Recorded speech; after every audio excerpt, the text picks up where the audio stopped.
Assalamualaikum warahmatullahi wabarakatuh. Perkenalkan, nama saya Intan Umaradina dengan NIM 024 akan mempresentasikan tentang agroekosistem di pekarangan desa.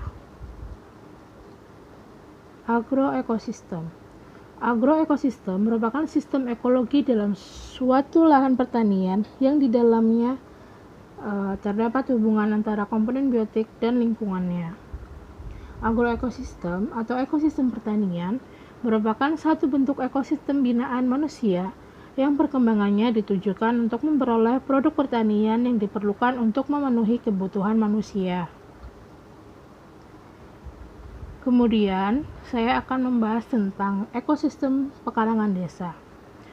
Pekarangan adalah ekosistem buatan karena keberadaannya terdapat campur tangan manusia. Ekosistem pekarangan disusun oleh dua komponen utama, yaitu komponen biotik dan komponen abiotik. Dalam ekosistem ini, pekarangan sebagai lingkungan tempat hidup organisme menyediakan segala faktor kehidupan bagi organisme. Adanya daur hidup di ekosistem ini menyebabkan terjadinya kompetisi antara organisme untuk mendapatkan energi. Semua komponen ekosistem di pekarangan ini saling berinteraksi antara satu dan lainnya. Adanya interaksi itu menyebabkan adanya interaksi atau hubungan antar organisme. Komponen biotik adalah semua makhluk hidup yang terdapat dalam suatu ekosistem. Komponen biotik dalam pekarangan, contohnya ada pohon pisang, pohon singkong, pohon jambu, pohon rambutan, ada pohon terong.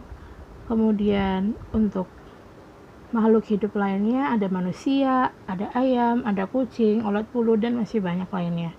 Untuk komponen abiotik adalah komponen yang tidak hidup, yang mendukung serta menjaga keseimbangan suatu ekosistem.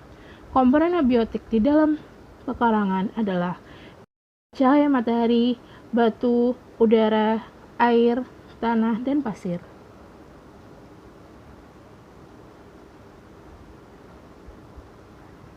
Kemudian ada interaksi antar komponen.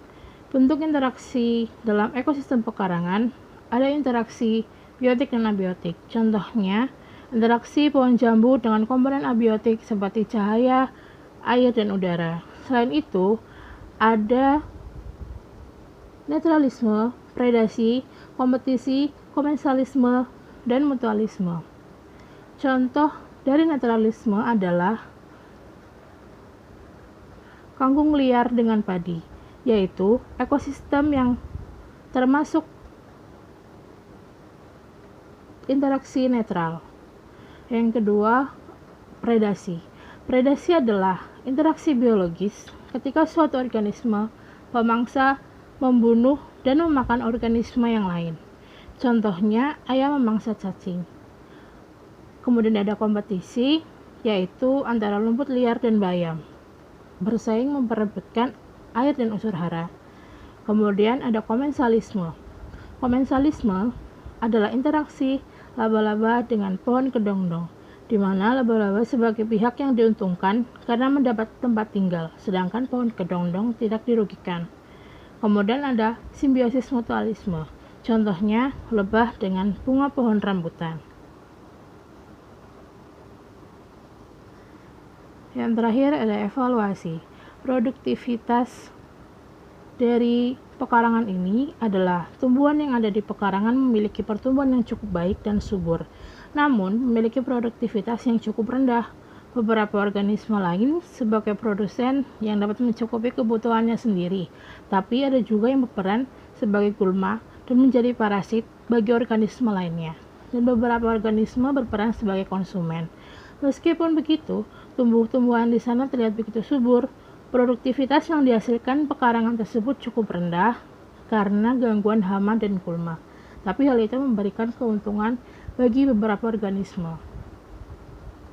Untuk stabilitas atau keseimbangannya, pada pekarangan yang saya amati, stabilitas atau keseimbangannya cukup tinggi karena memiliki air, pencahayaan, serta oksigen yang cukup untuk proses pertumbuhan dan perkembangan organisme yang ada di sana. Di pekarangan tersebut, terdapat berbagai macam jenis makhluk hidup yang saling berinteraksi membentuk sebuah dinamika. Misalnya saja, Di sana ada burung yang mati, dan burung tersebut hinggap lalat yang akan membawa bakteri yang menguraikan burung dan mikroorganisme akan mengubahnya menjadi nutrisi bagi tumbuhan. Sekian presentasi dari saya. Apabila banyak kekurangan, saya mohon maaf.